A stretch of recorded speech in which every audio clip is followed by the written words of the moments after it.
അഞ്ചരക്കണ്ടിയിലെ ദന്റൽ വിദ്യാർത്ഥി നിതിൻ രാജിന്റെ മരണത്തിൽ കൂടുതൽ വിവരങ്ങൾ പുറത്ത്. അധ്യാപകർ കൂട്ടത്തോടെ അധിക്ഷേപിച്ചെന്ന് നിതിൻ രാജ് കൂട്ടുകാരോട് പറയുന്ന ശബ്ദ സന്ദേശം പുറത്തുവന്നു. അതീവ ഗൗരവകരമായ ആരോപണങ്ങളാണ് നിതിൻ രാജിന്റെ കുടുംബാംഗങ്ങളും ഉയർത്തുന്നത്. അധ്യാപകൻ വിഡ്ഢി എന്ന് വിളിച്ചുവെന്നും സ്റ്റാഫ് റൂം കൂട്ടമായി ആക്രമിക്കുന്ന സ്ഥലമാണെന്നും നിതിൻ രാജ് കൂട്ടുകാരോട് പറയുന്നുണ്ട്.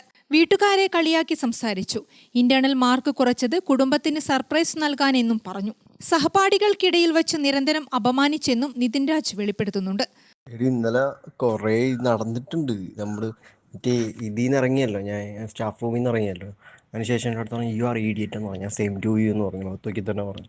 പിന്നെ മറ്റേ കൂട്ടത്തോടെ ആക്രമിക്കുന്ന സ്ഥലം ഉണ്ടല്ലോ നമ്മുടെ സ്റ്റാഫ് റൂം, എല്ലാം ഒന്നിനൊന്നിനും വെച്ചോ സ്റ്റാഫ് റൂമിലുള്ള അവിടെ കൊണ്ടിട്ടിട്ട് എന്തൊക്കെയാ പറയാൻ നോക്കി. എൻ്റെ അടുത്ത് പറഞ്ഞ് നീ ഗേറ്റിന് പുറത്തിറങ്ങിയാൽ നിൻ്റെ കൈയും കാലും വിട്ടും, നീ കൈ ഇല്ലാണ്ട് നീ പിന്നെ ജീവിക്കേണ്ടി വരുമോ. ഞാൻ പറഞ്ഞു സാറേ അതൊന്ന് കാണണമെന്ന് പറഞ്ഞു. അപ്പോൾ എല്ലാ സംഗീത മാം എല്ലാം എന്നെ തന്നെ നോക്കിയിരിക്കണം. അപ്പോൾ അജീഷ മാം പറഞ്ഞു നിതിൻ കൂളെന്ന് പറഞ്ഞു. ഇല്ല ഇന്നലത്തോടെ അയാളുടെ വിലയെല്ലാം പോയിട്ടുണ്ട്. എന്നെ കുറേ പേര് വിളിച്ചിട്ട് നിതിനെ നീ ആൺകുട്ടി, കാരണം ഇത്രയും ബോയ്സിനെ എല്ലാവരെയും പച്ചയ്ക്ക് ഇൻസൾട്ട്. എടാ സത്യം പറഞ്ഞാൽ ഞാൻ ഇന്നലെ ഒരു പേരെടുക്കാൻ ഒന്നിനു വേണ്ടിയിട്ടില്ലായിരുന്നു. ഇന്നലെ ശരിക്കും നിങ്ങൾ തന്നെ കണ്ടില്ലേ, ഞാൻ അയാളുടെ ക്ലാസ് ശ്രദ്ധിച്ച് അയാൾ പറയുന്ന കാര്യങ്ങൾ നോക്കിക്കൊണ്ടിരിക്കുകയായിരുന്നു.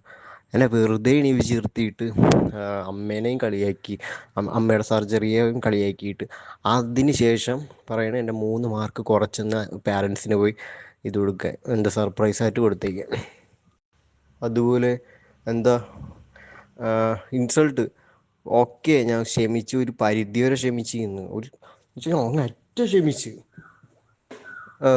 നിങ്ങൾ കണ്ടിട്ടുണ്ടായിരുന്നു ഓരോ കുട്ടികളെയും പേപ്പർ കൊടുത്ത് വായിച്ചിടന്ന് ചെയ്യിക്കുന്നു. അത് ഓരോ സ്പെല്ലിങ്ങും പറഞ്ഞ് ഫസ്റ്റ് ആയപ്പോൾ ഞാൻ പൊട്ടിത്തെറിച്ചു. ഞാൻ പറഞ്ഞു എനിക്ക് എൻ്റെ ക്ലാസ്സിൽ ഇരിക്കാം. എന്നിട്ട് ഞാൻ അവിടെ പോയിട്ട് പറയുകയും ചെയ്തു ക്ലാസ്സിൽ 100-99 പേരും തൻ്റെ അടിമയായിരിക്കും. എന്തായാലും അതില്ല, ഞാൻ നിങ്ങൾ ഇങ്ങനെ വിളിച്ചിട്ടുള്ളൂ, ഞാൻ സാർ ഇന്നലെ വിളിച്ചിട്ടേ അല്ല. ഗ്രാമിക ന്യൂസ്, കണ്ണൂർ.